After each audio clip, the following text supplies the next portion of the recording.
All right. Hi, everybody. Hello.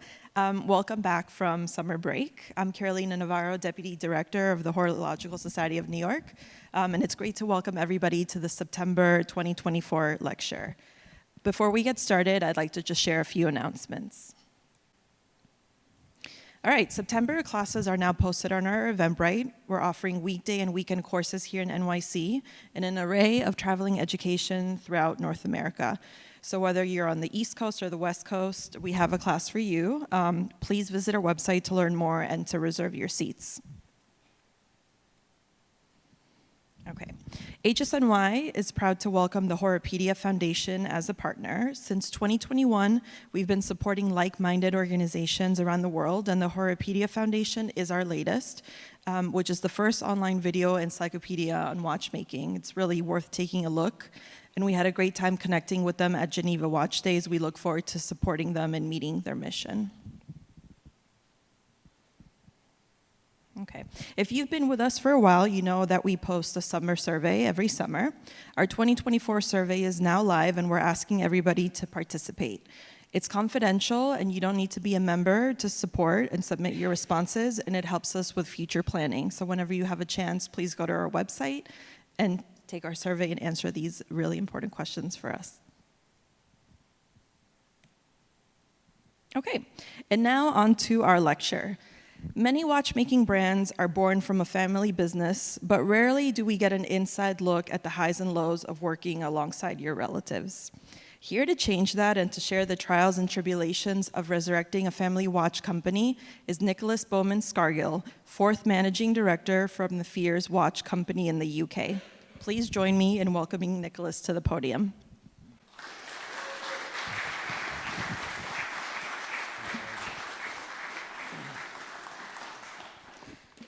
Thank you very much. Well, firstly, it is an absolute honor to be stood here. I have for several years been enjoying the lectures on YouTube, seeing this famous hall, the sign in the background. So when I got an Instagram message from Nicholas earlier in the year saying, hey, would you be interested in coming out to New York and giving a lecture? I'll be honest, it took several weeks before I replied because I thought it was a hoax.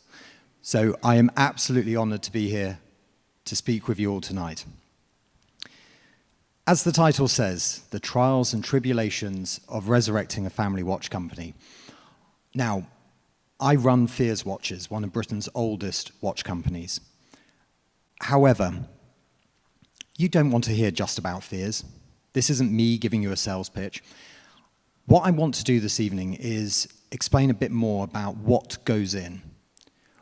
We've all seen the article on Hodinkee. Someone has discovered and decided to resurrect their family's business. We then see the reviews, you see all the positive comments on Instagram. But what about behind that? And what gets to that point where someone sends out that first press release? That's what I'm wanting to just reveal a little bit this evening. And as I say, this isn't just about Fears, but what I will be talking about is 3 British companies. I mean, I am British, so I've got to be waving the Union Jack somehow. So, who am I? Yes, I am the 4th Managing Director of Fears, but I'm going to give you a very, very brief overview of my CV. You can go on LinkedIn if you want to see the whole thing, but here's a brief overview. So, a bit of a cliche, I've always been into watches since I was a kid.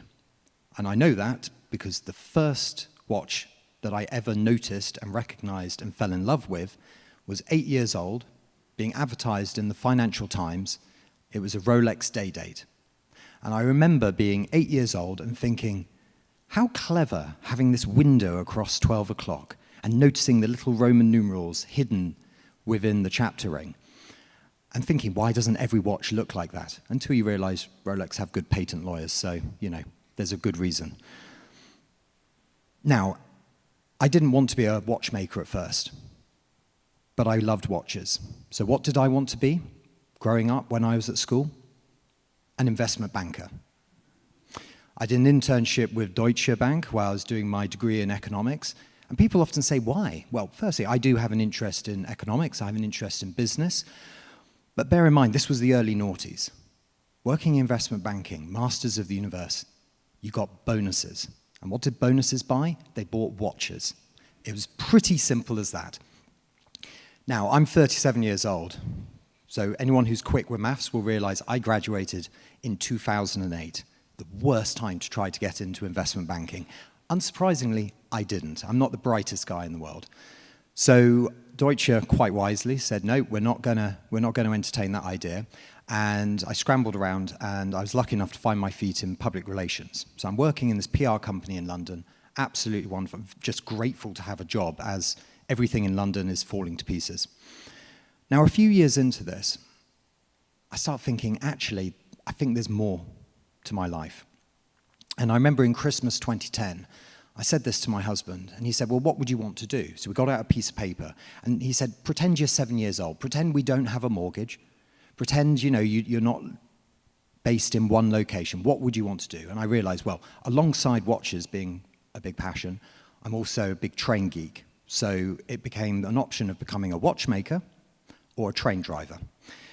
In the end, I decided watchmaking kind of suited a suit and tie a little bit better. So I send off a 2-page covering letter to all the large watch companies who have a workshop in the United Kingdom saying, look, I have a degree in economics. I have an internship with Deutsche, 3 years working in a PR agency, and I think that's the perfect background to take me on as an apprentice. Now, Rolex, after 7 months of perseverance from my side, eventually gave in and said, fine. They put me through 5 interviews, 2 practical assessments, and when I kept coming back saying, okay, have you made a decision yet? They eventually took me on in 2011. And at this point, my mother said to me, well, how funny, darling. Your great-grandfather and his father were also watchmakers. I was like, wow, this runs in the blood. But listen carefully to what I say, because there'll be a link later on to the significance of that. So I start at Rolex. Absolutely love it. I mean, anyone who's worked at Rolex in a Rolex workshop will appreciate just the opportunity you get. I started, certainly in the UK, that's it. You don't need, there's nowhere else you're progressing. And I love the job. I'm properly enjoying the job.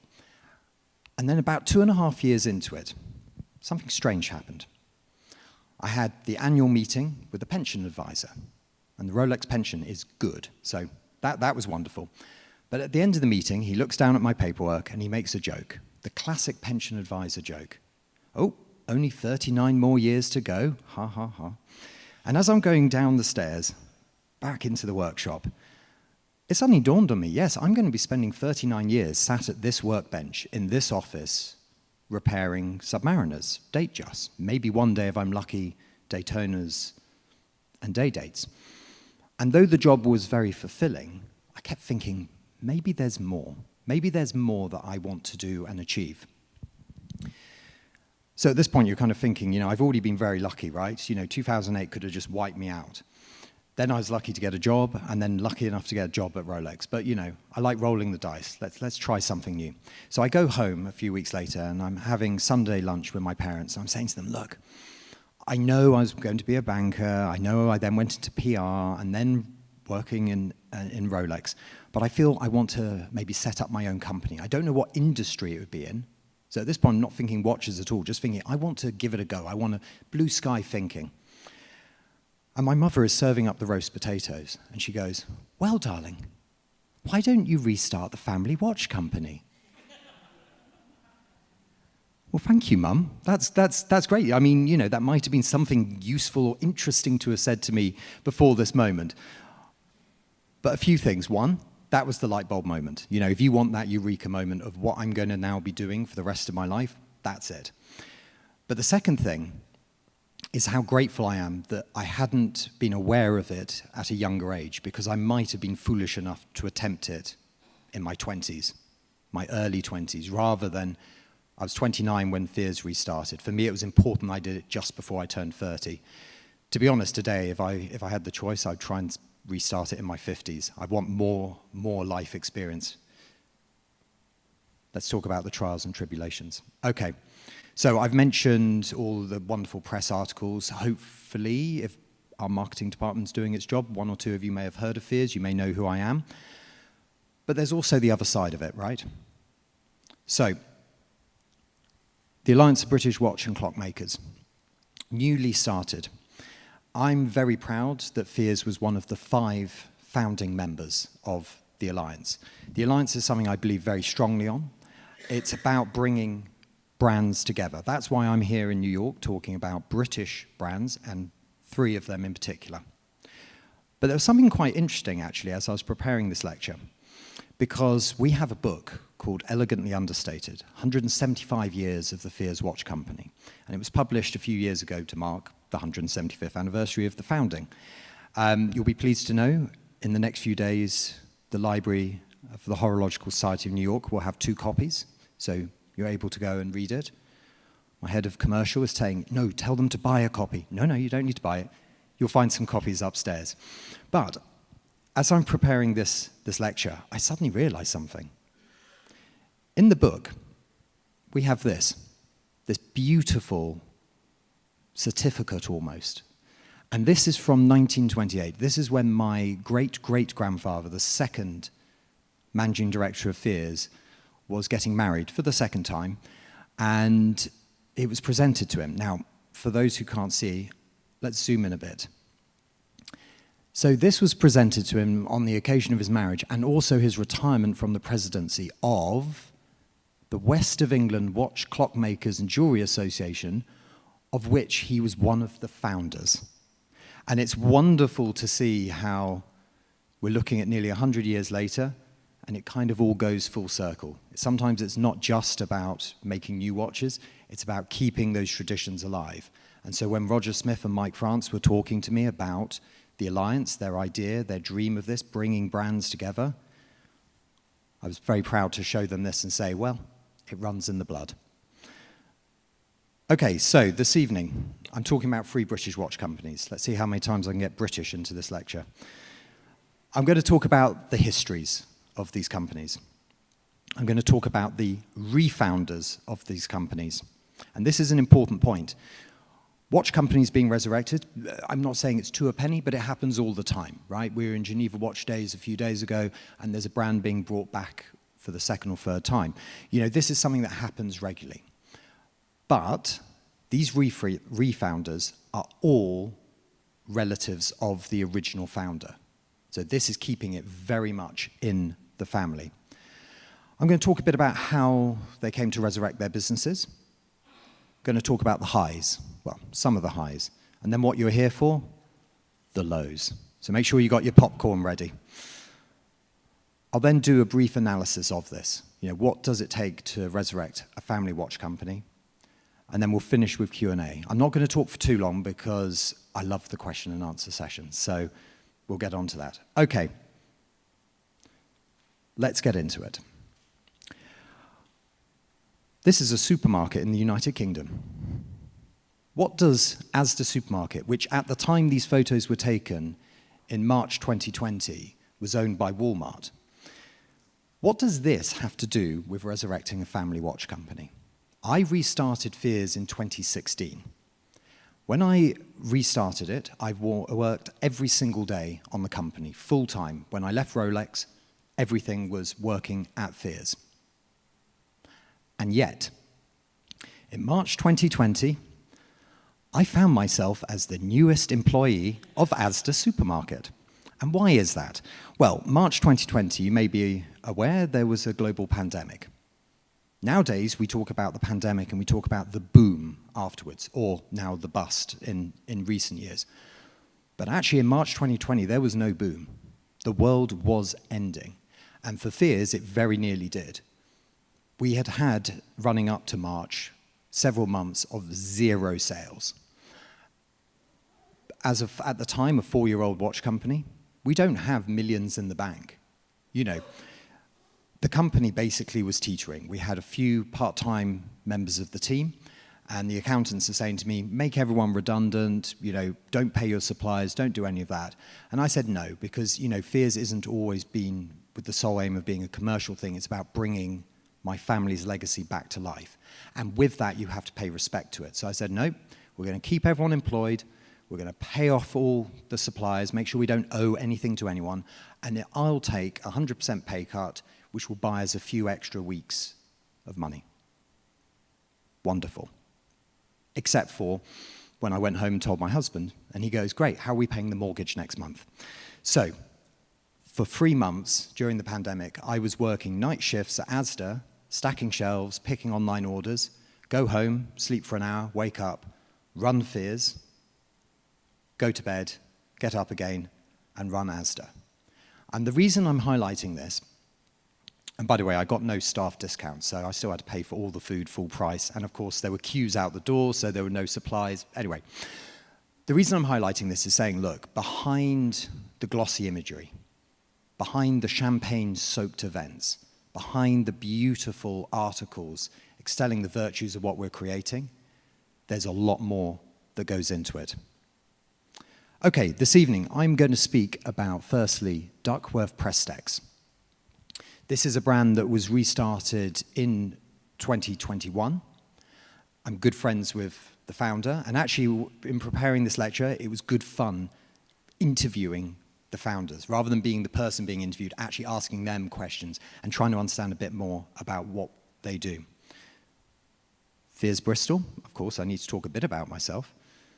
And then also Vertex, run by one of my closest, dearest friends, Don Cochran. So here are the logos, but really the interesting thing to me is Neil, we can ignore him, and Don. These are the people who are particularly interesting, and their stories about how they got into this, how they brought their family businesses back to life. Okay, let's go over a few brief history. Let's talk about Duckworth Prestex. So, Duckworth Prestex starts in the city of Bolton. Or it might even be a town, but it's a pretty large town. And Preston's Limited was a business that was founded in 1869. Now, the Duckworth side comes in 1904, when Frank Duckworth took over Preston's. Here is Frank, very handsome man, very much the Edwardian gentleman. Now, one of the things he did quite quickly was go, right, we're selling a few pocket watches, we're selling jewelry, but we need our own watches. And so they started with pocket watches with Preston's Limited on the dial. This is the interesting story I learned from Neil. I never understood, how did it go from being Preston's Limited, the name of the company, to Prestex? And it turned out in the 1920s and 30s, certainly in Britain, if a brand ended in X or EX, like Rolex or Vertex, it was perceived as being far more luxurious and sophisticated. So it was a thing where basically it was actually Frank's wife who decided to change up the name and turn it from Preston's Limited. Now, I think Preston's is a lovely name, but Prestex, it just has that little more zing. And so that's where the Prestex side comes. So they were making watches. The watches were a lot of the dials movements coming in from Switzerland. And they were making them and selling them right through until about the late 1950s, early 60s. Neil doesn't have an exact date. This is something that actually is repeated through all three of our histories, because a lot of the archive doesn't exist anymore. Nowadays, if a watch company was to close tomorrow, suddenly HSMY is going to get a call saying, hey, would you be interested in some of these pieces for your archive? Back then, that's not the case. In the 70s, when Fears closed, there was literally a bonfire in Bristol, getting rid of all the old paperwork, because why would anyone be interested in that? Right. So it closes in the 1960s. Now, it's very interesting because they sold purely through their own stores, and they had 12 stores across the Midlands, which actually at the time is a very large business. You know, that's a very significant business. Okay, I'm going to keep this as quick as I can, because this is the topic I talk about the most. Fears. What is the Fears history?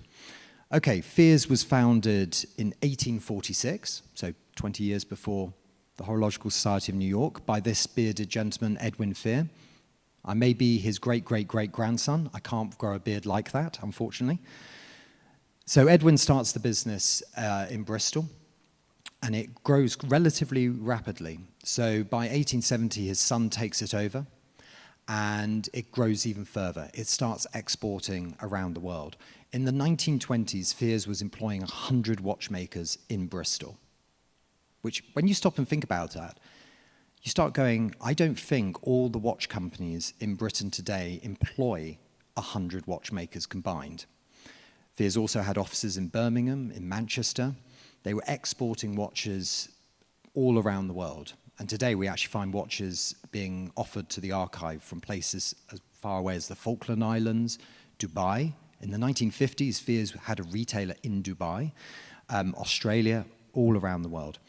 And the business survived 2 world wars, the Great Depression. But when the third managing director, my great-grandfather, when he was deciding to retire in the end of the 60s, looking at the 70s, it was going to be handed over to his son. That would be the natural thing. He would be the 4th managing director. Now, the thing is, Alec Fear, he'd fought during the war. He was decorated in the Royal Navy.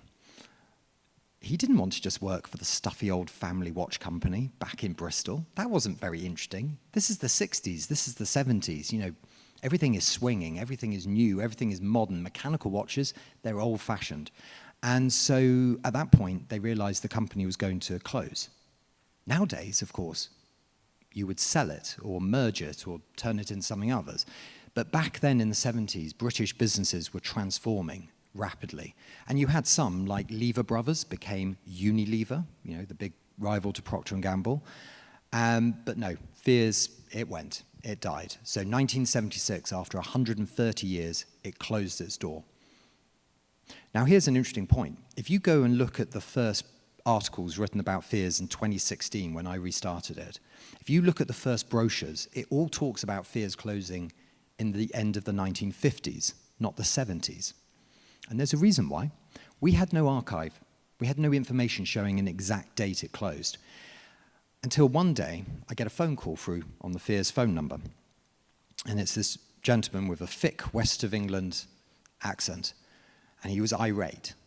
And once he calmed down, I asked him why he was irate. He said, Fears didn't close in the 50s, the 60s. It closed in the 70s. I know that because I was working for them as a watchmaker in 1976. So once I pacified him, I was like, right, I'm getting on the next train to Bristol. I need to meet you. And it was fascinating. He was able to show me all this information. And that's the thing. It's finding out more and more information. This is not a history that is set in stone. It's discovering more and more. Okay, Vertex. Now, Vertex are very well known for their involvement in the Second World War, one of the Dirty Dozen, the British Dirty Dozen. But they're a fascinating business. So, they were first established in 1912 by this gentleman. Look at that. That is a strong pipe-smoking man. This is Claude Lyons. This is the great-grandfather of Don Cochrane. Now, here's an interesting thing, because when I was interviewing Don, and he said, oh, yes, Vertex was founded in 1912, I said, hang on a moment. I'm sat at my desk. I've got a copy of your first business card from 2017 when you restarted the company, and it says 1915. And he said, yes, well, like with Fears, the discovery of more information he actually found out the company had been running longer. And this is the crazy thing. These are family businesses. So whereas Fears closed a few years before I was born, though Neil was working in the watch industry, he actually didn't work at Preston's. His role was, in the 80s, he introduced Tag Heuer to the UK. He ran it there. He had a team of 140 people. He is incredibly well respected in Britain and in the watch industry. The thing with Don overlapped by being born a year before Vertex closed. Vertex closed in 1972. So I've just revealed how old Don is. He's going to hate me for that. But the interesting thing is, both Neil and Don grew up with all the stories of the company. Now, at no point were there conversations about bringing it back to life. That wasn't something anyone was talking about or hazarding a guess at. But both Neil and Don remember playing with old watches as a kid. Don was telling me about these stories. He spent most weekends with his grandfather, who was the previous managing director of Vertex, and he had all these tools, all these watchmaking tools, and he would let Don play around with it. I guess they didn't have much health and safety with children back then. But the thing is, they grew up with these stories. They grew up with, seeing the watches, hearing about it. I sadly didn't have any of that. I wouldn't have minded my mother telling me about it, but I didn't have that. So it's interesting to see how our stories, some ways are similar, but other ways they aren't. Okay, that's a bit about the histories.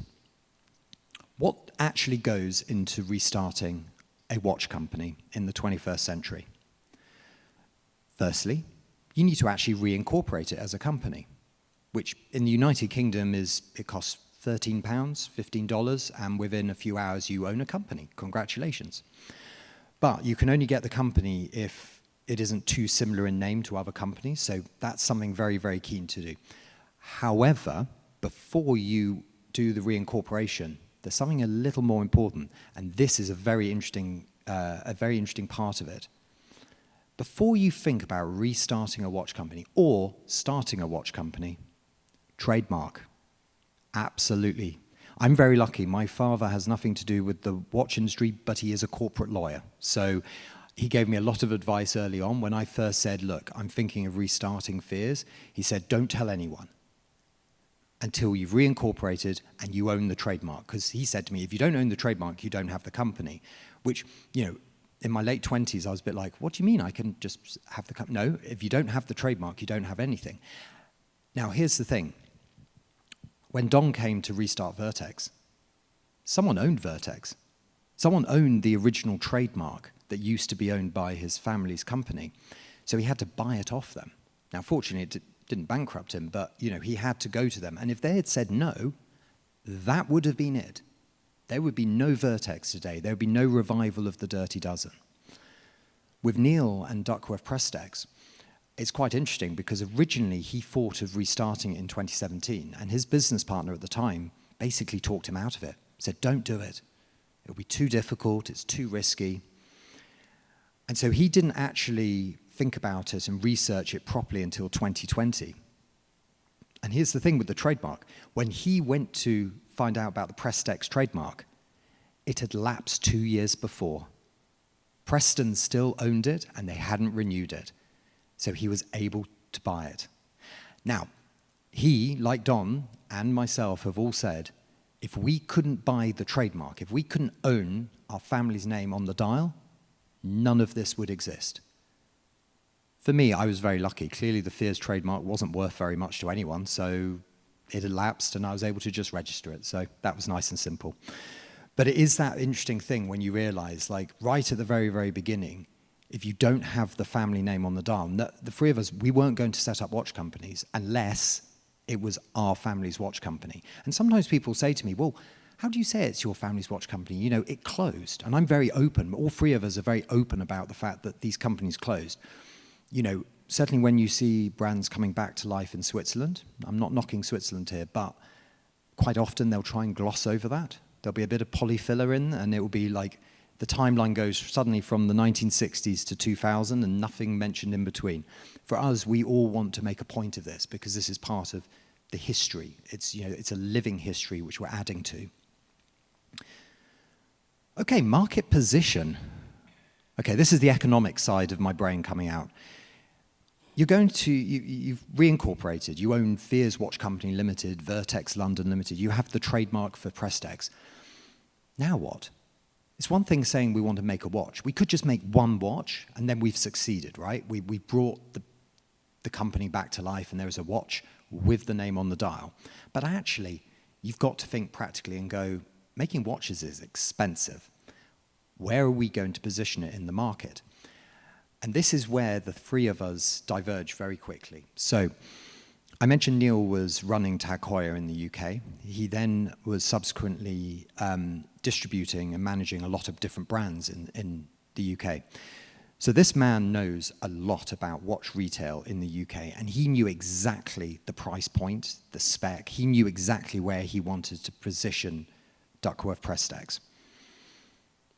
For myself, I had relatively limited funding, so it was a case of going, well, actually, I'll kind of go where I can go.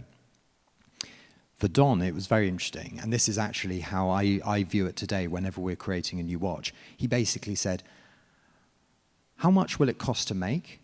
And then the price is determined from that. So rather than setting a price and making it up to that price, you go, well, this is how much the movement is, the case, the dial, the crystal, etc., etc., etc. And then you put on a margin, because shock horror, we are a company, we need to survive, we do need to make a little bit of profit, and then you put 20% VAT tax on, and there's your retail price. But it's very interesting to see the different view of how you come to it. There's no right or wrong. I would say the naivety that Don and myself have, having not been from the watch industry. Okay, fine, I was an apprentice watchmaker at Rolex. Guess what? The apprenticeship wasn't about market positioning and how to cost up parts, right? You know, so we came to it with a bit of naivety. And actually, in my interviewing of Don, he did say it's a phrase I've now saved on my phone to remind myself of it. He said, never underestimate the power of naivety. And I think that's actually a really beautiful phrase. It's really important. Design. Okay, the three of us may think we're designers. We may think that we have a sense of style and aesthetic proportions, but guess what? We're not designers. And the three of us did not come from watch design backgrounds. So suddenly it's working out, who do we work with? What do we want these watches to look like? Because on the one hand, you want them to sell. Of course you do. You know, you don't want to just make one watch and then guess what? The company is closed for the second time. You know, closing once, that's unfortunate. Twice is an embarrassment. But at the same time, you're going, okay, we want them to sell, but we also want them to bring the history alive, something from the archive.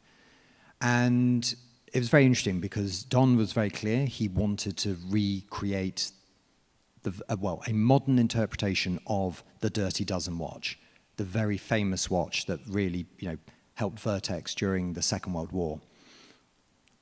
For Neil, he said, no, Duckworth Prestex, this is the style they used to make. I'm going to recreate it, but again, with a slight modern flourish.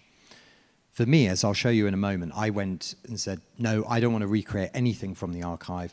I want to imagine if Fears had never closed in 1976, what would it be making today?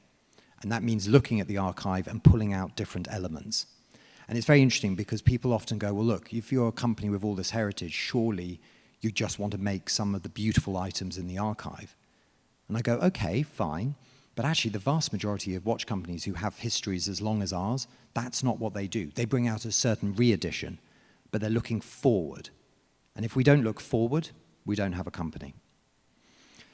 Funding. Ooh, this is the juicy one. Because guess what? It's expensive building watches. It's very expensive. So for Neil, he had a business partner who was a silent partner, so he was able to get funding from them. For Don, interesting, this was the catalyst for him restarting Vertex.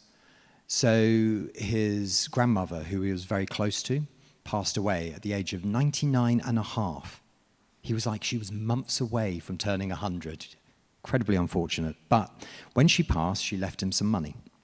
And if you heard, I mentioned that his grandfather was the final managing director of Vertex. So he thought, what a wonderful way to commemorate her life and remember her by in using that money, that inheritance, and restarting Vertex, which was a very important, she worked in Vertex, it was a very important part of her life. He did then say he also had to remortgage his house and borrow a ton of money because even if you've got a nice inheritance, it's not enough.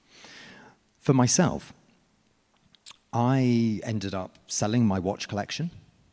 First thing to go, the easiest thing to liquidate. That also turned out not to be enough. So then it was a case of, my husband always jokingly says, we walked around the house, if it wasn't screwed to the wall or the floor, it went on eBay. And that's pretty true, actually. My Hermes tie collection disappeared, furniture.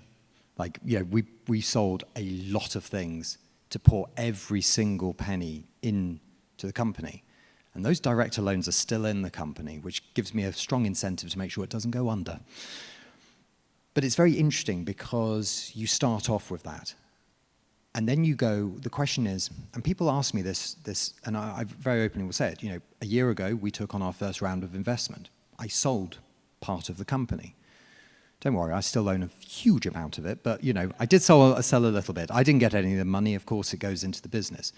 Vertex, Prestex, we're all in the same boat. We've done that. And people often say to us, well, don't you feel like you're selling the family silver? Well, the family silver that didn't exist if we hadn't restarted it. But I think this is the thing you've got to keep remembering. We want these companies to succeed. We want them to thrive.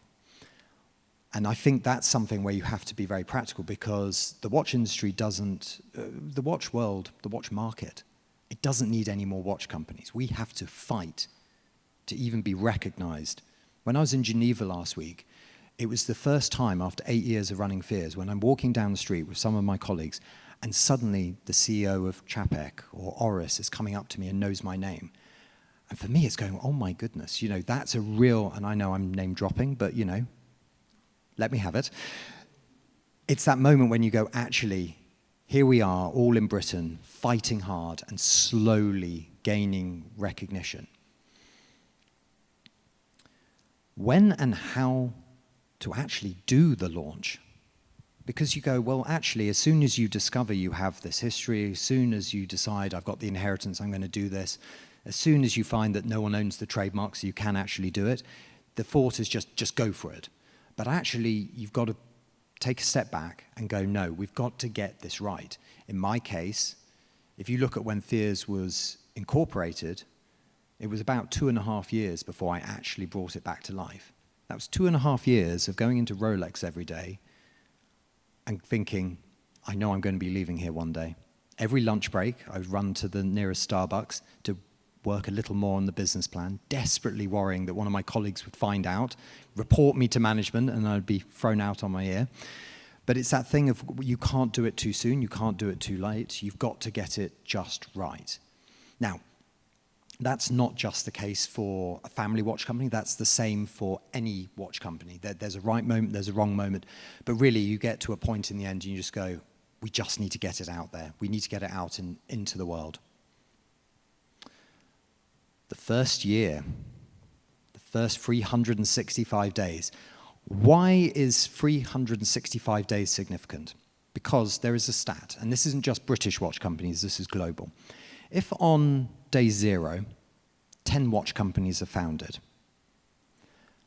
by year 5, you only have 5 of those 10 still in business and actively trading. By the time you get to a bit further down the line, by the time after that first year, you're down to 5. By the time you get to 5 years, you've got 1 left in business. So the first 365 days are vital. They are so important. There are so many watch companies that fail within their first year, so many that disappear subsequently before they even reach their 5th birthday. And it's interesting because I've said this before and people have gone, well, who? I can't really think of anyone. And I go, exactly. That's the thing. That's the thing. Sadly, people have poured their, huge amounts of money, energy, passion into it, and it disappears. And just because we're restarting our families' watch companies doesn't mean we have any right to exist. We're not given a free pass in the world of commerce or business. So those first 365 days are the real thing of going, no, this isn't a vanity project. This is actually a real thing. So in the case of Duckworth Prestex, the piece on the left, you can see the inspiration for the more modern one, the launch watch, the Verimatic on the right-hand side. A cushion case with a very flat top, the proportions. He did a fantastic job. Neil knows what he's doing. It's very interesting because when we go to watch events around the world, all the British brands hang out together, unsurprisingly. When we come to wind up in New York, every year Fears hosts an evening where we find the nearest pub and we just buy a lot of beers because, we're Brits abroad. It's what we do. And it's always interesting because Neil, nothing to do with his age, but his wisdom on the watch industry. He's been around the block so many times. What the man doesn't know isn't worth listening to. And my colleagues just absolutely love it because if they've ever got a question, you go to Neil, he's got the answer. And I love the fact that, you've got that elegant, beautiful gold watch on the left, and what he's created, he's just modernized it. It's got those elements, but he's created something special. This is Prestex for the 21st century. This is my launch watch. Very different from anything in the archive, very different from anything that you'll actually see in the Fears catalogue today. I own watch number 1, the first Fears watch to have the name on the dial after 39 years of the business being dormant. And every launch day, I have 2 traditions. Anyone who follows me on social media will know about these traditions already. The first one is I wear watch number 1, because whatever we're launching, it's very important to remember where 8 years ago we started. It's a watch I'm incredibly proud to own. My other tradition is I have breakfast at McDonald's. And the reason is because I was wearing that watch and I had breakfast in McDonald's on the 3rd of November 2016, which was the relaunch day of Fears.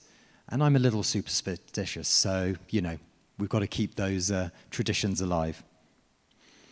And this is the Vertex, the M100, absolutely stunning watch. It wasn't the first watch to use blocks of loom for the numerals, but I think it was one of the first ones to really put it out there in 2017. And it's interesting how Don and I met, because here I am, I've restarted my family watch company, and then a few months later, this guy's coming out going, I'm restarting my family watch company. And I'm like, what's going on here? You know, I'm meant to have exclusivity on this. Anyway, an editor of a magazine in the UK who was feeling rather playful decided to set up a dinner and invite us both to it. And he didn't tell us we were both going. And we were both very, obviously, wary of who this other person was. And I think within 5 minutes of meeting, we very quickly decided we wished the editor wasn't there so we could just chat and talk more freely. And to this day, obviously, except for during the pandemic, pretty much once a month, Don and I go out for lunch together. Because, yes, there are lots of people I can go to for advice in the industry. I'm very lucky to have quite a good WhatsApp address book. But speaking to Don, because it's not just the practicalities, it's also what's in the heart. And that's actually very important, because everything we're doing, we're aware that, yes, we own these companies, we could decide the direction they go on, but actually there's a history, and you have to respect that history. I mean, our head office in Bristol is an area called Arnos Vale, very close to the centre of town, and across the road from the office is the Arnos Vale Cemetery, where 2 of the 3 previous managing directors are buried. So every morning when I walk to work, I walk past that, and they're keeping an eye on what I'm doing. But that's the thing. If you have the heritage, if you're lucky enough to have the heritage, you have to pay respect to it. Okay, enough about the history, enough about the watches. Let's talk about the highs. I think for the highs, I'm not going to list these out. Go online, go on Hodinkee, type in Duckworth Prestex, Fears or Vertex. You'll see the highs. They're very public. One thing, though, speaking to Neil and Don, the absolute number 1 high was having that first watch in the hand with the name on the dial. Every watch you launch, every new watch you launch is always going to be your favorite, but it's not the most special. The most special watch for me is Fears number 1. Okay, this is why you're really here, the lows. Let's get into it. Okay. So, some of these I'll attribute to the brand that mentioned them. Some of them I won't, because, you know, half of it was told in confidence, half of it wasn't, so we'll blur the lines. So, I've been running Fears for 8 years. In 2018, we came within 2 hours of going bankrupt, completely bankrupt. And I'll tell you what led to that, and then I'll tell you what saved it. Early 2018, we'd been having a huge run on orders, like really, really strong online orders across the UK, doing really, really well. And suddenly these were booming months, and I was like, my goodness, year and a half in, we're doing really well. Like, we've really kind of found some traction, we're doing great. And a few months before, we had launched our first new mechanical watch, the Brunswick, and sales of that had been good, but modest. So I'm feeling like, I'm a master of the universe. I've cracked this watch game. And then one day, I get a call from Visa. And they said, oh, we've had a chargeback on one of these orders. The next day, I get 2 phone calls from MasterCard. More chargebacks. And it turned out that the last 2 months' worth of booming sales were all entirely fraudulent. All on stolen credit cards. And suddenly, unsurprisingly, the credit card companies, Visa, MasterCard, and American Express, wanted their money back. And they don't ask, they take, understandably. And suddenly we're realizing that actually if you don't openly pay the money back before they request it, you then get blacklisted as a company, which means you can't accept payments from those companies. Well, have a guess. If you're running a company primarily with a website taking online orders, if you can't take payment from Visa, MasterCard, and American Express, you have no business. So very quickly, I'm going through, and I then could see a pattern of the orders, so I was then just having to refund the money to do that. And I call my husband, and I'm practically in tears, saying, basically the company's run out of money. I'm looking at your and my savings account. We've got about $1,000 in there. I've got about £1,000 overdraft I can go into. Like, how much money do you have? And he's like, well, I've got about $1,000. Basically, we were like, well, we have $3,000. By the time we've paid back all these fraudulent transactions, it's like there's no money left, and the business can't move forward. So while all of this is going, I had totally forgotten that the wonderful, wonderful Justin Hast, who is a journalist in the United Kingdom, had told me he was going to be publishing a piece about the Brunswick on Hodinkee. First piece we're ever going to have on Hodinkee, but he couldn't give me an exact date, and then he had told me, I think it's going to be sometime next week. So while I'm in the midst of all of this, suddenly, it's 9 a.m. in New York, the article drops. So in the UK, that's in the afternoon. And within an hour, we'd had enough pre-orders come through the website for the Brunswick to cover nearly all of the money I'd had to pay back for the previous 2. If it had been a day later, I would have then had to refund the money because there probably wouldn't have been a company. It came down to 2 hours. And that's not actually the worst day I've ever had running Fears. That's an example of a story that not just the 3 companies I'm talking about tonight, all my friends who run watch companies have had stories like that, where it gets to within moments. You really are on the brink. Going back to what Don Cochran said about the power of naivety, you realize that you are learning more every single day, and however much you think you're prepared for it, there's always something going wrong. My colleagues find it bizarre that I'll be sat in the office and there'll be some crisis blowing up. Usually it's production, usually it's suppliers, and I'll talk more about that in a moment. And I'll be going, okay, that's fine. There's a solution. We need to find the solution, but there's always a solution. And it just comes from 8 years of every single day something going wrong. Okay, another low. This one is on the Vertex side.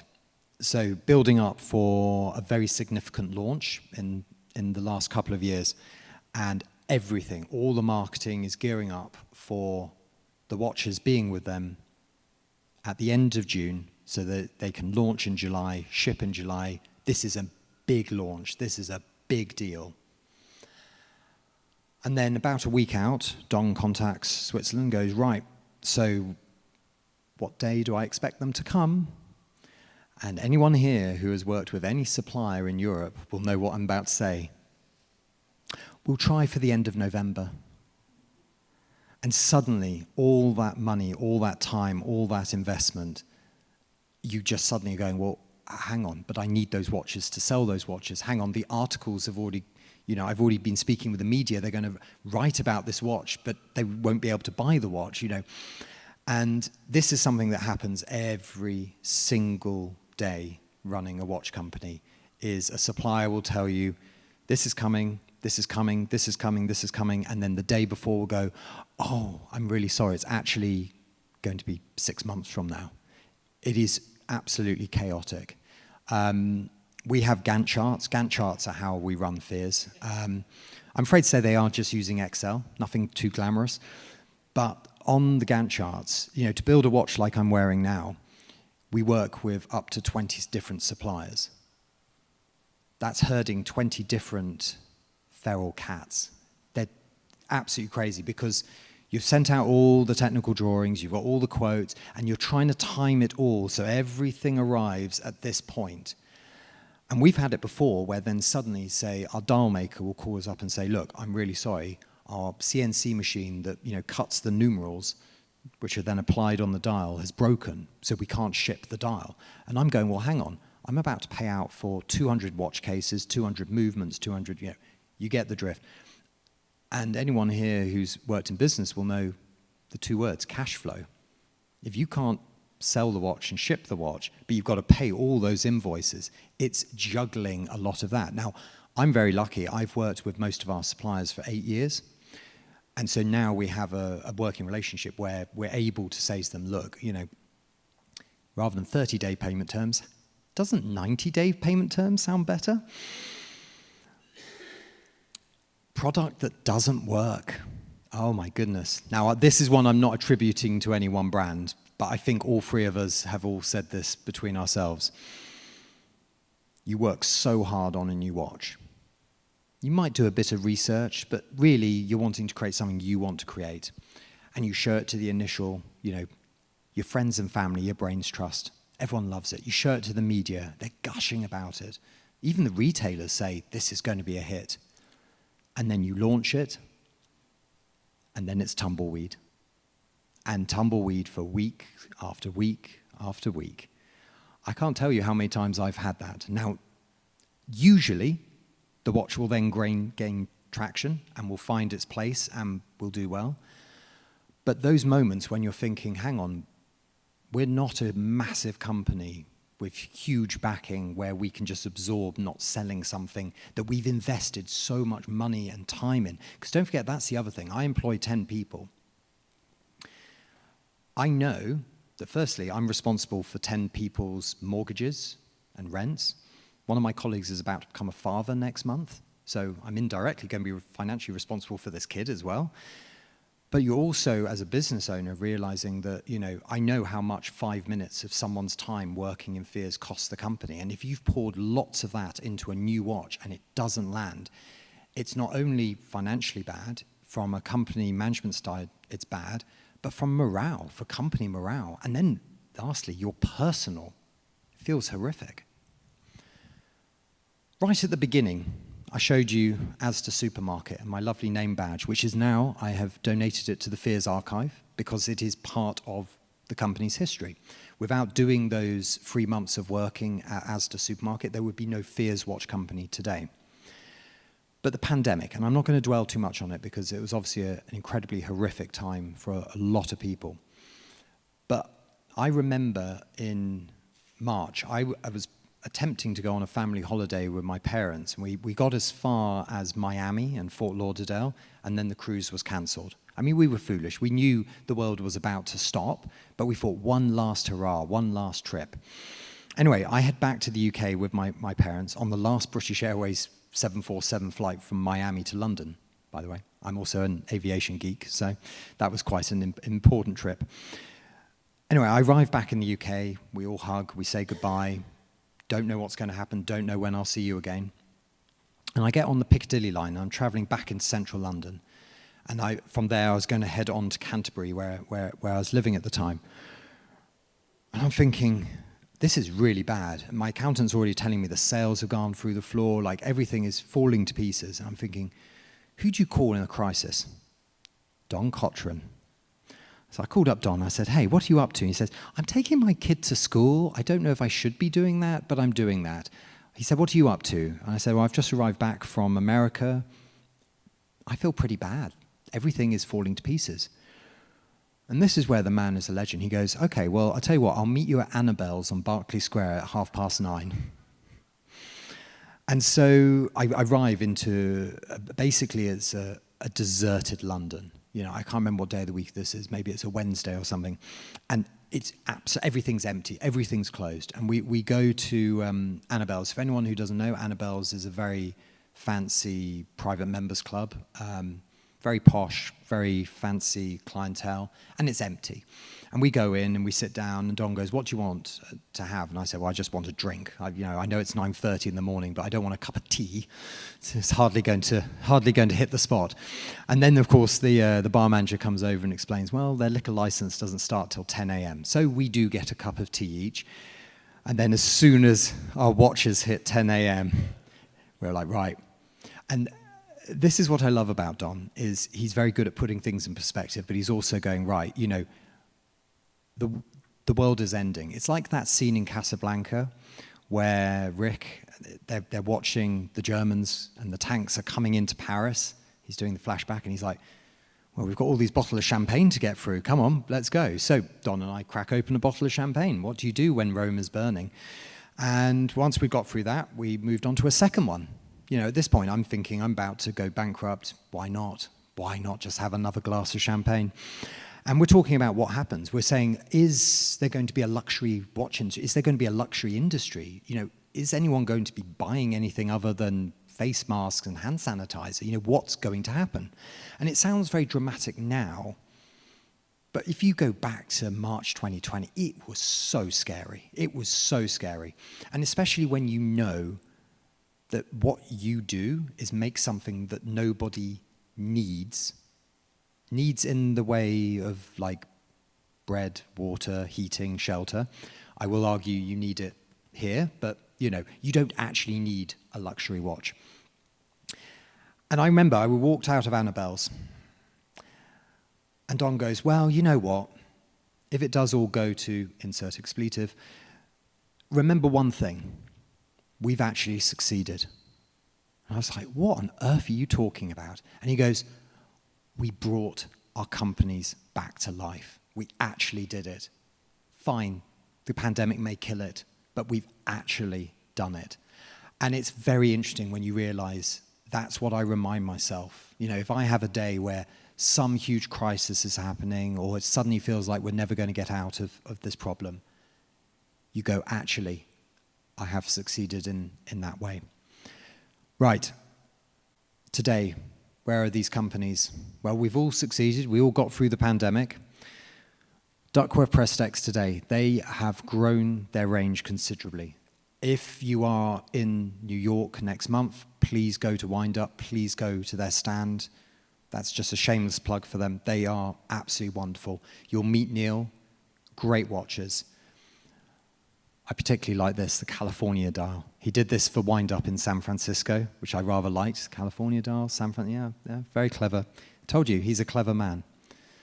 What's Fears doing today? Well, we've done some collaborations with other British brands, such as Garrick, this piece using their own movement. We're also always going down elegance and understatement. This is one of our mother of pearl pieces. It's always about material, subtle detail and finishing for us. Vertex, the Aqua Lion. This is one of the two dive watches they make. And it's very interesting, the details that Dom puts in. So the bezel, the knurling around the edge is the exact same as the sight adjustment on a Bren submachine gun, which was used in the Second World War. So there you go, little Easter egg revealed. And then the M36, so this was brought out for the 80th anniversary of D-Day this summer, and this is a proportional representation of the original watch that was worn by members of the military on D-Day. Okay, analysis. Let's go through this relatively quickly so we can get onto those juicy questions you have. What would be done differently? Everything, pretty much. Joking aside, I think we've all three of us agree that there are so many things we would do differently and so many decisions we would have made that if we had made one too many bad decisions would have killed the company. So we're doing okay, but yes, things would have been done differently. Would we do it all again? Absolutely yes, 100%. It is an honor. It's good fun. It takes me to amazing places, like here tonight. But it's also just lovely to make something and to see your family's name on it. That is absolutely, you can't beat it. Is it any easier having heritage? Well, it does help you a bit, but actually it doesn't help quite as much as you might think. Let's take a new, I say new, 3-year-old, sorry, my husband's always telling me I don't pronounce it, 3-year-old, there we go, TH, 3-year-old British watch company, which has no heritage, Studio Underdog. I'm good friends with Richard Bentz. I'm going to his wedding next weekend, actually. But out of nowhere, with no heritage, he's grown to being, the top dog. He's done incredibly well. So is it easier with heritage? It's easier to get that first article written. It's a piece of hard news. This old company has been brought back. After that, you're kind of left to it. What motivates someone to actually do this? It's very interesting. Both Neil and Don, when I asked them this, they very, very quickly said, because I want to have something that I can leave to my children. They very much view this as a thing that they're creating, not necessarily because their kids are expected to work in it, but they want to do that. I'll be honest, I have no intention on having children, so there isn't a case of saying, oh, it'll be the 5th managing director will be, one of my kids. But actually, for me, it's about that legacy. I may own Fears, but I'm only the temporary custodian. I'm doing my tenure at the moment, but there will be a 5th managing director one day, and it's nice to make something that might outlive you. I don't know, I think there's a human instinct. We like things that outlive us. Plus, I wouldn't mind a statue in Bristol one day, so. Okay, conclusion. I thought I was going to talk for 45 minutes. I'm just shy of an hour. I do apologize, and don't worry, there will still be plenty of time for Q&A. The conclusion, the trials and tribulations of resurrecting a family watch company. I hope through what I've been running through, I've revealed a little bit behind the curtain. A lot of what people see at the shows, a lot of what you read on the articles, listen to on the podcast, it's tough. But the satisfaction is incredible. Seeing people who like what you create is amazing. And as I say, we would all do this in a heartbeat. We'd do it all over again. So thank you very much, everyone. I really appreciate your time.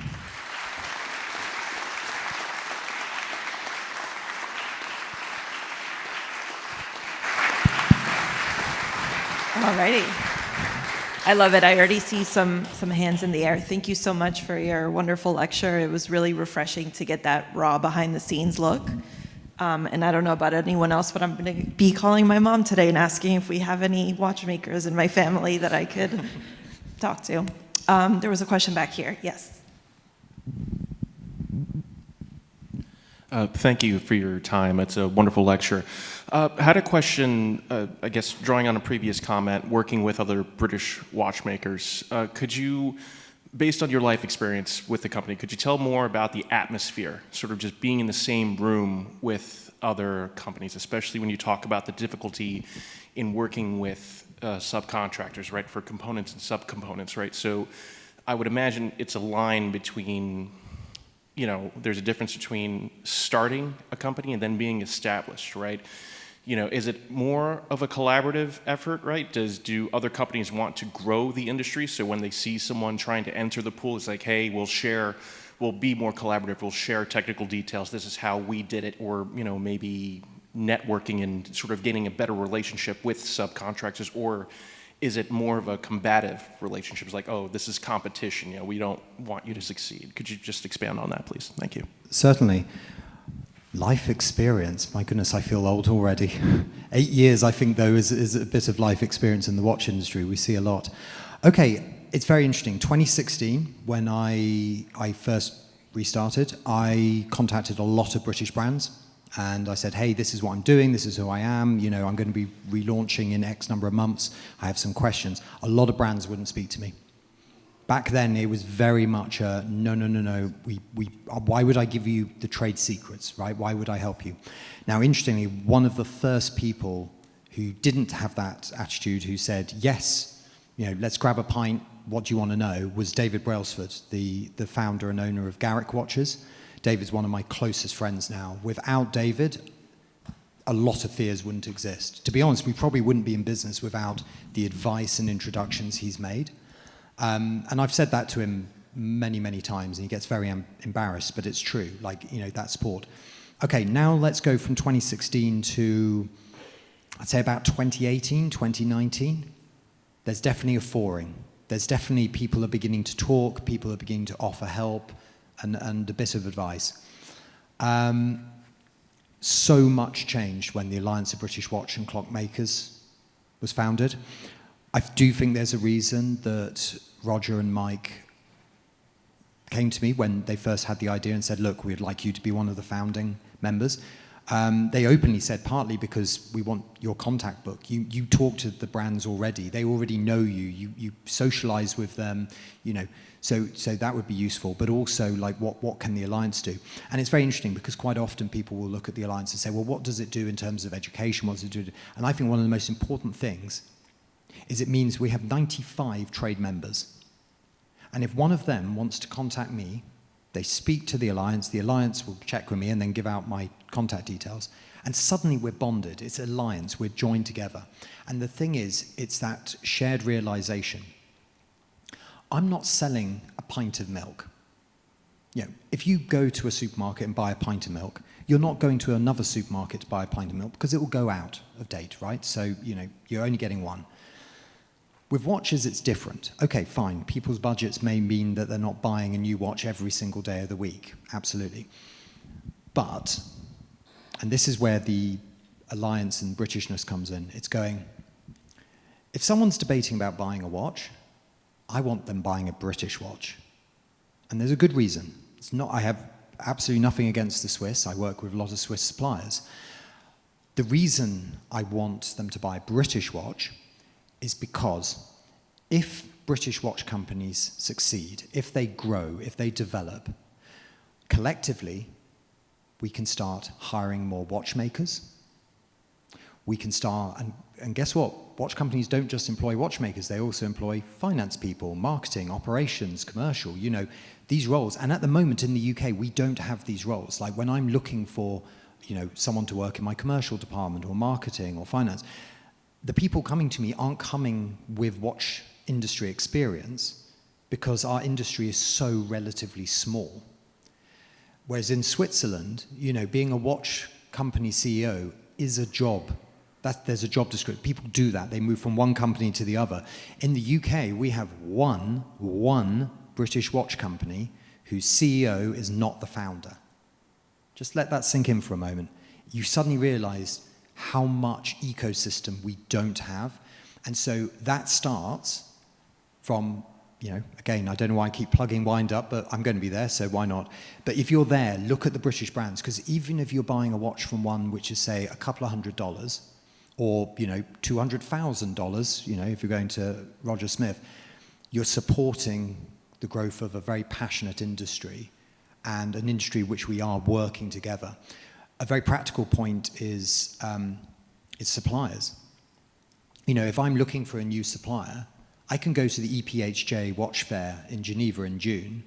It's very hot. They have appalling air conditioning. But anyway, I can go there and I can spend a day walking around meeting dial makers, hand makers, case makers, candlestick makers. I can meet them all.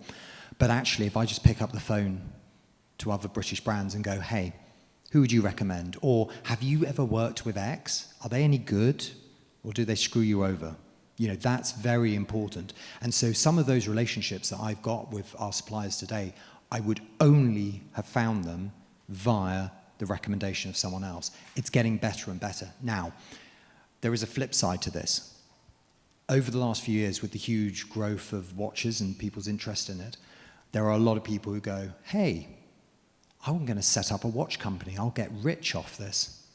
Well, foolish. But if that's the aim, if that's the end goal, you have to be wary. I'm not necessarily out here to support that person. Because them setting up a watch company, flogging 500, 1,000 watches, and then closing down because they've made their money and leaving, that's not good. That's not good for watches, and certainly for the British watch industry. It's just not good for the reputation. You want things that are going to be around and survive. But for the people on the flip side, I'm very proud to have, given not just advice, but I've backed a lot of early Kickstarters. Not necessarily because I want to own the watch, but I want to back the person. and see their success and where they've come several years later. Thank you for that. Anyone else have a question? Raise your hand and I'll come to you.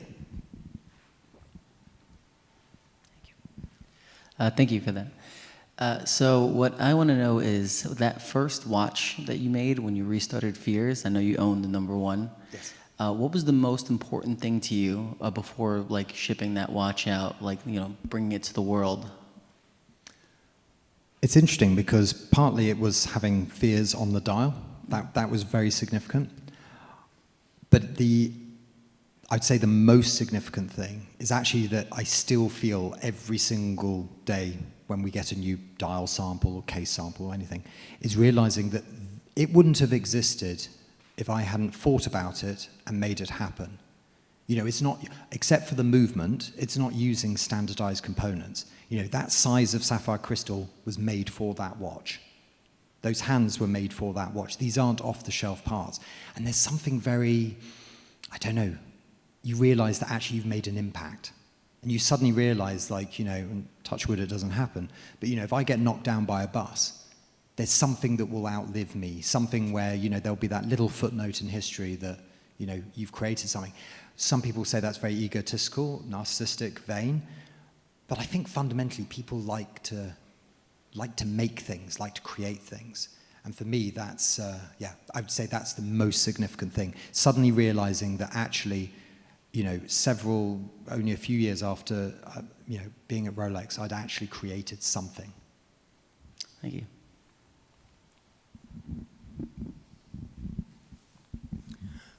Thank you very much for joining us. So far it seems like you've taken the path of least resistance and sourcing movements from people that already make them.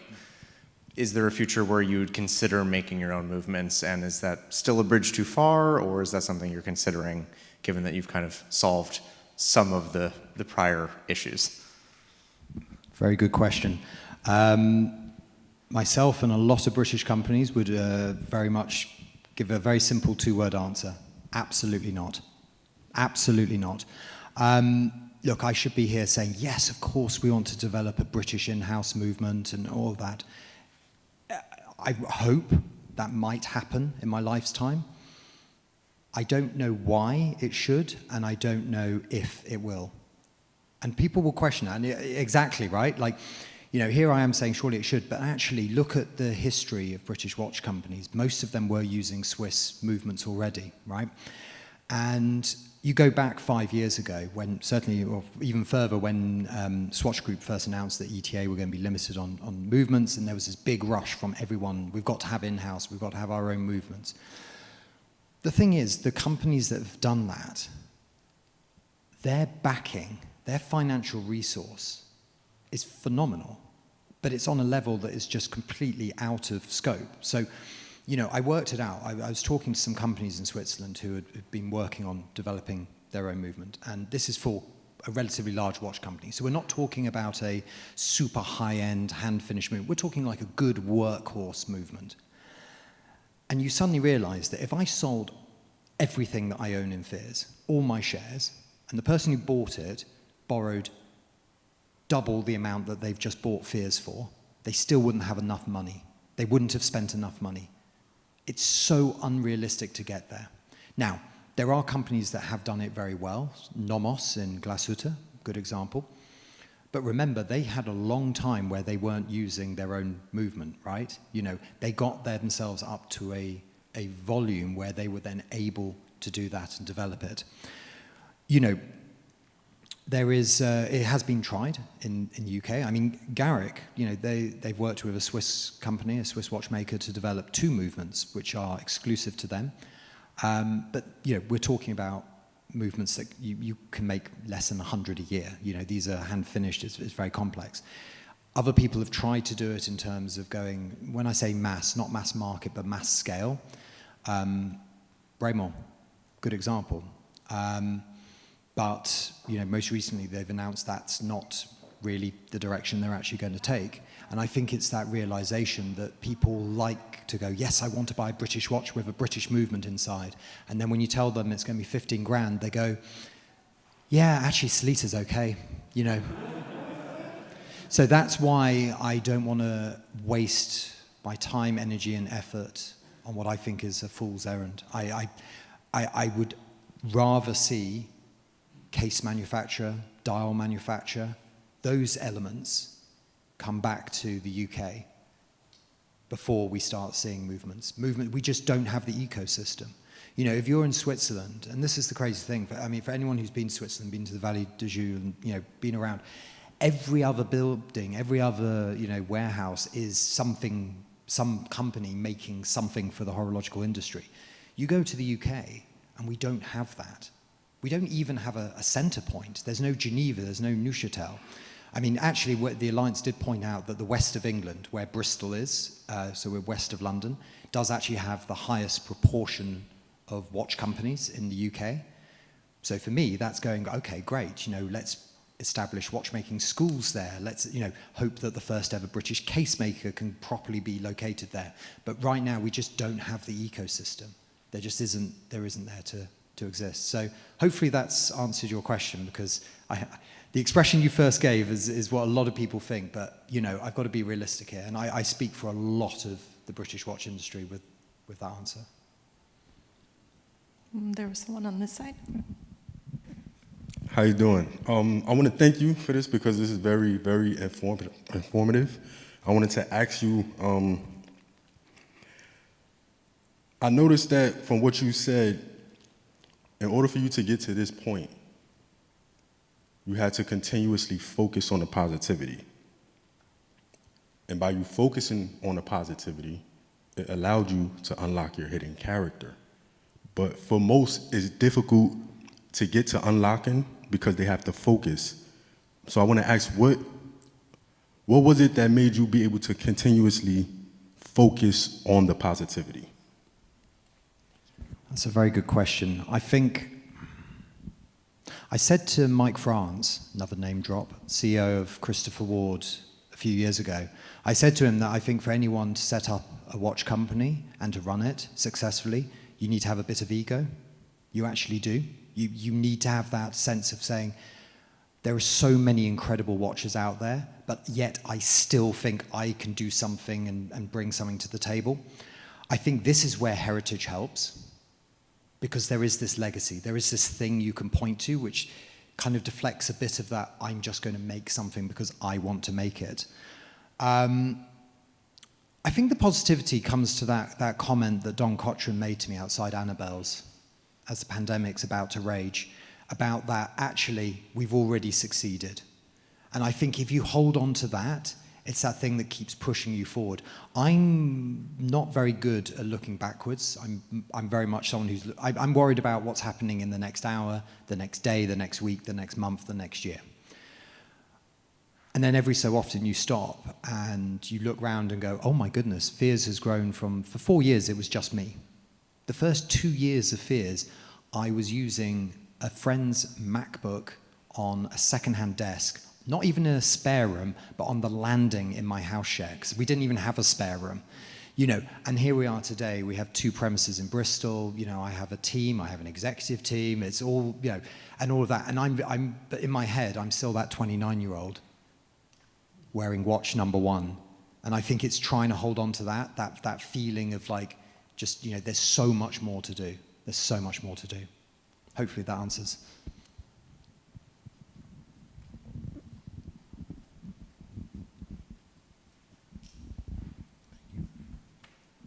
Yeah, thank you. I had a quick question about price increases.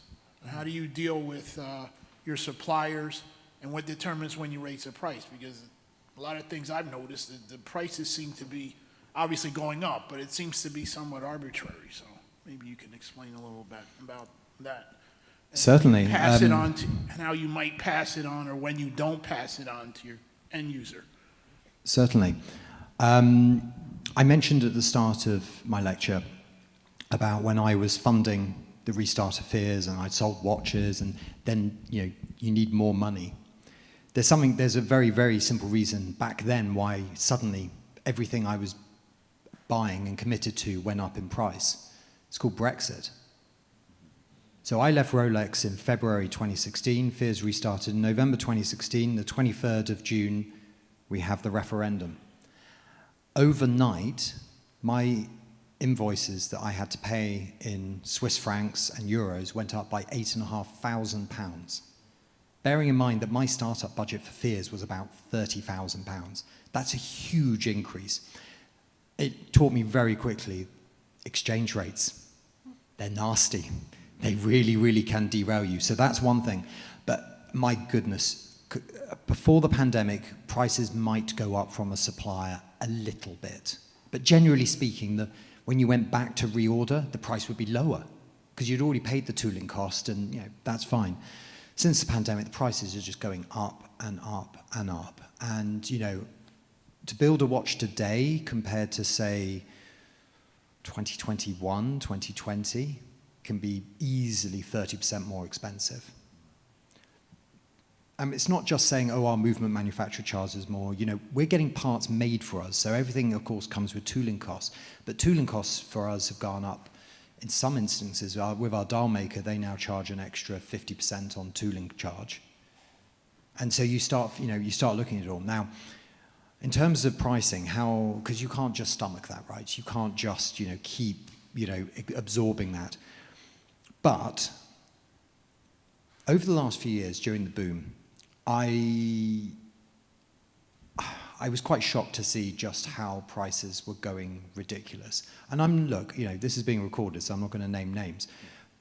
But certain watches that I absolutely love, certain brands that I desire, suddenly went from being like, one day I'd like to have that, to being, sorry, now you're in a price category I just can't justify. And the thing is, we all saw inflation after the pandemic, didn't we? Everything, cost of food. In the UK, my goodness, the cost of fuel. We still have the tail end of a cost of living crisis. Everyone saw everything going up. So it was a very easy narrative to say, well, of course, the retail price of the watch has to keep going up and up and up. But I think what basically happened is when there's so much swirling around, when there's so much disruption, that's when certain brands were like, actually, we're going to move from this price category to this price category. They were able to take advantage of that. It's not a criticism. Look, at the end of the day, they're a business, they can do what they want. But for us, it's very interesting because we last did a price rise in April 2022.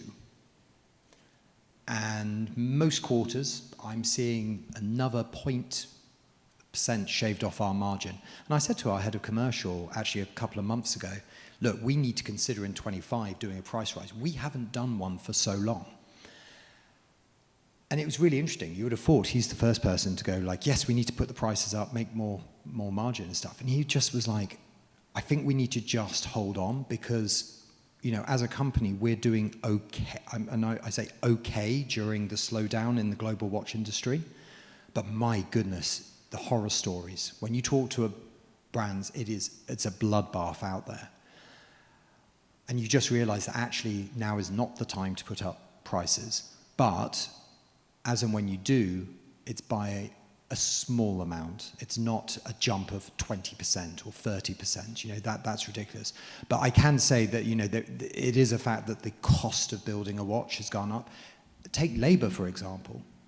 In the United Kingdom in the last 2 years, our minimum wage has gone up by about £6,000. And that has a knock-on effect of people's salaries, the cost of living crisis, inflation. What a watchmaker earns today in the UK is eye-watering compared to what I was earning back at Rolex. It's a completely different price level. But so what I'm saying is fundamentally there has been a lot of fundamental change. There has been a reason why prices are going up. I personally do feel that there are a lot of brands that have taken advantage of those optics to maybe take it a little far. But as I say, I won't name names, even if you ask me afterwards. Thank you.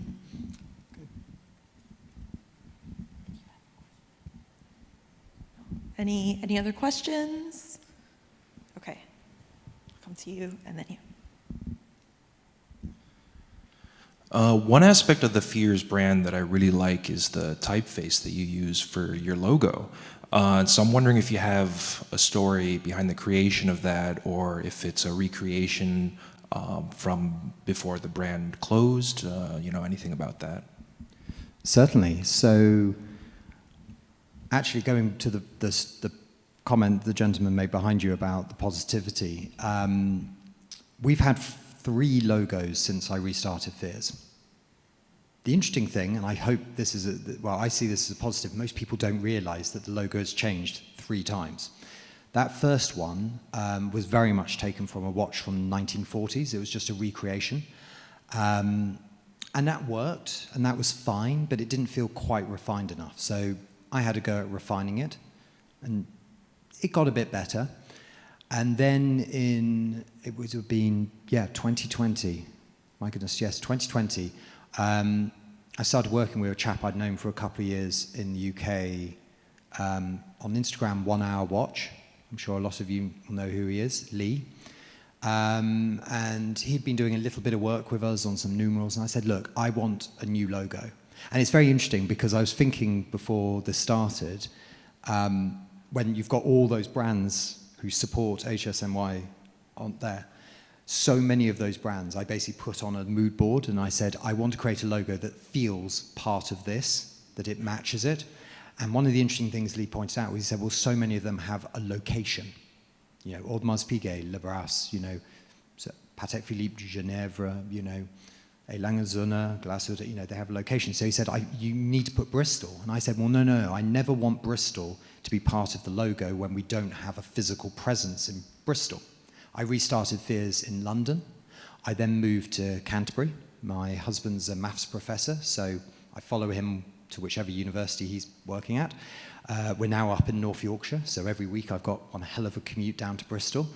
But I said, until Fears' heart is back in Bristol, I don't want to have Bristol. And this, going back to the positivity thing, I said, okay, let's design it. I'm going to spend the money, I'm going to pay you to design it with Bristol, and effectively, let's try and manifest it. Let's, you know, if we create the logo, maybe that will help me quickly move Fears back to Bristol. And actually, within 2 years, our head office was back there.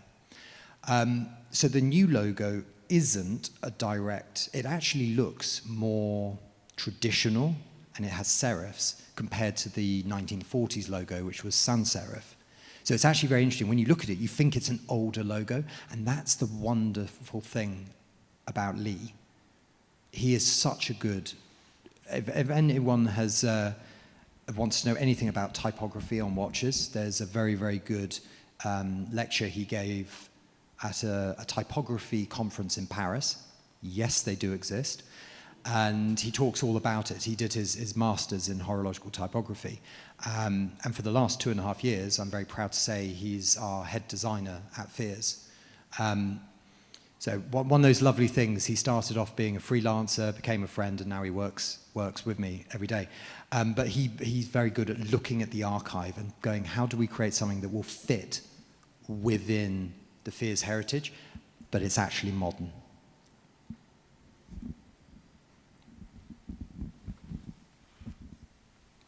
Hi, I've seen some incredible Fears watches online that have been customized. They're one of one. I'm just curious about how that process works. Certainly. So I think it was 2017, so about a year off.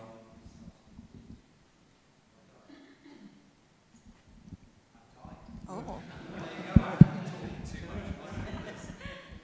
Should we do a swap?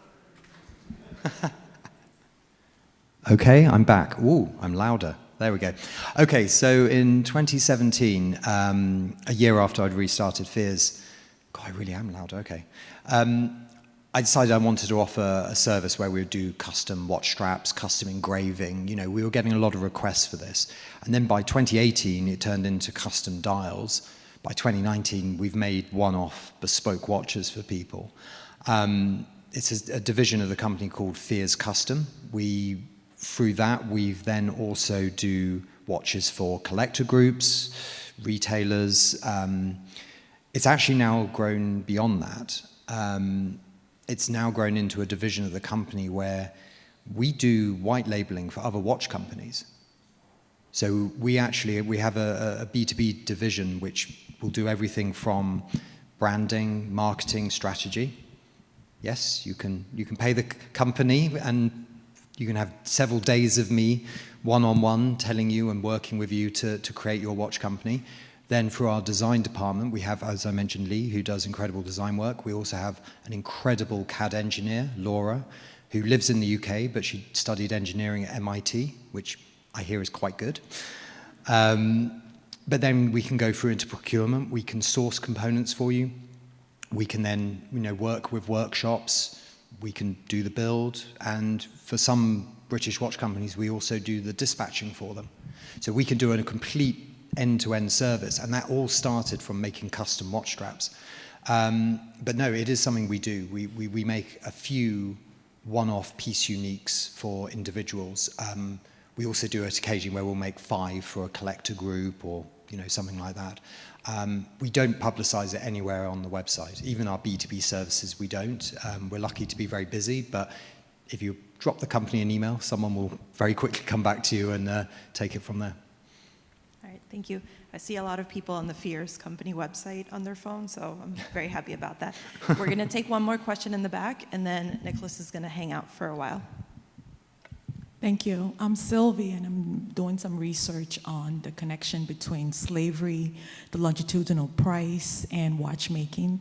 And given that Fears, and you've talked about legacy, was in the 1840s, do you know if there were any sourcing or sales of the components or parts to the U.S.? That was during slavery in the U.S.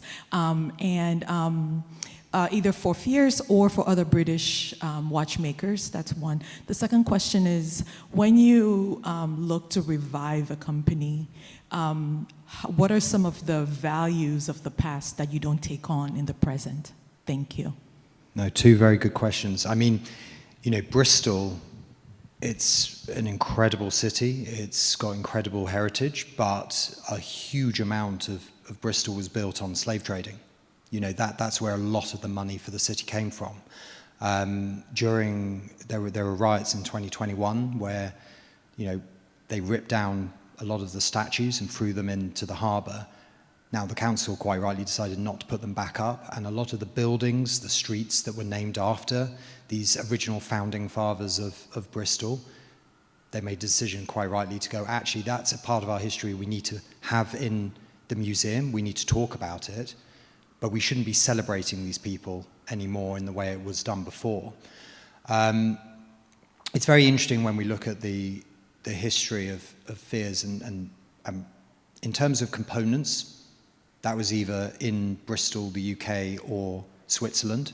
So parts, before the 20th century, Fears was sourcing components from Switzerland. It was quite an early adopter of that. And in fact, the previous 2 managing directors both studied watchmaking, not in Bristol, but actually in Glashütte and the Morris Grossman School of Watchmaking. So they were sourcing components, but not from America. America was quite a large market by the 1950s. I mean, this is the thing. We're talking, when we're going through the archive, you suddenly realize that if a company has a history going back that far, there's certain things and certain language that you just wouldn't use today, right? So there's an advert from the 1930s where my great-grandfather is proudly saying, Fears is sold in 95 foreign and colonial countries. And you're just going, that was obviously very much the kind of final peak of the British Empire. And yes, a lot of British people were very proud of the empire, but actually it wasn't a great thing. It wasn't a good thing. It caused a lot of hurt, a lot of suffering. It made a tiny little speck of a nation in the Atlantic and North Sea incredibly wealthy, but actually, it was not a good thing. And that's stuff that we need to talk about. We can't hide it. You can't just brush over it and say that didn't exist. It's certainly not language I approve of, but it's language that was used at the time, and we need to kind of put it in context. But it's also that thing when you look at Bristol, I'm very proud of Fears being founded in Bristol. But when you look at, as I say, Bristol's heritage, it's not great. I mean, when you look at a lot of British large businesses, and you look at a lot of, British history and what made certain regions, certain cities incredibly wealthy, it's really not good. what is good is that people are now actually acknowledging and talking about it. 10 years ago, none of that was spoken about. You know, when I was at school, none of it was discussed. You know, the empire was good, nothing was mentioned beyond that. Do you mind repeating your second question? Sorry. I feel like you've answered it about the values back then that you are not using today. Yeah, I think, you know, as I say, but there are some interesting things from the past. I read this interview with my great-great-grandfather in 1927, and it was about the 50th anniversary of advertising with the local Bristol paper or something.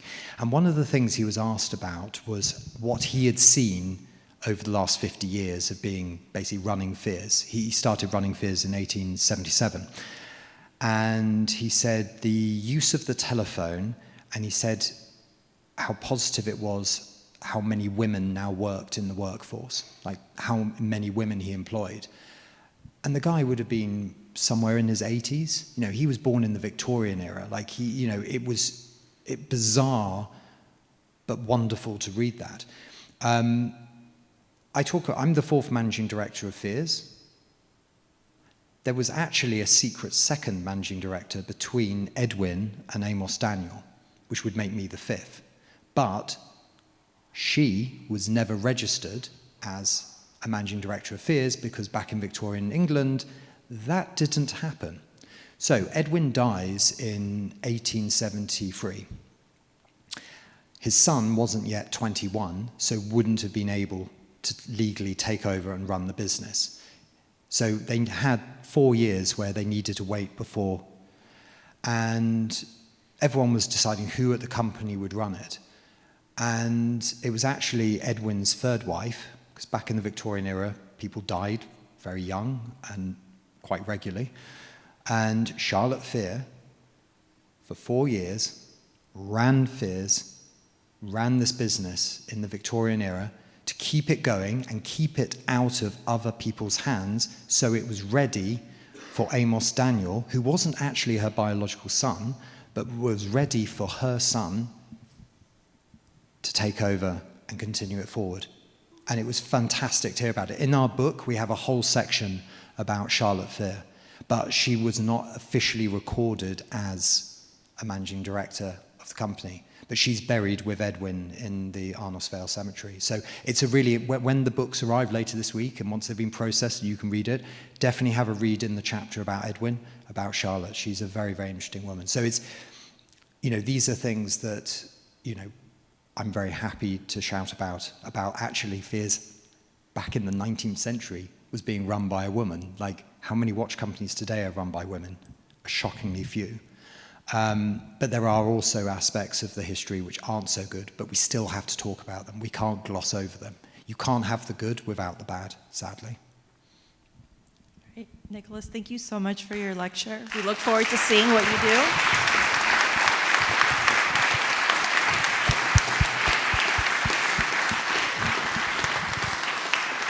Thank you, and we look forward to seeing what you do with Fears and the upcoming generations as well. Thank you, everyone, for coming. I hope you had a great summer, and we look forward to seeing you next month.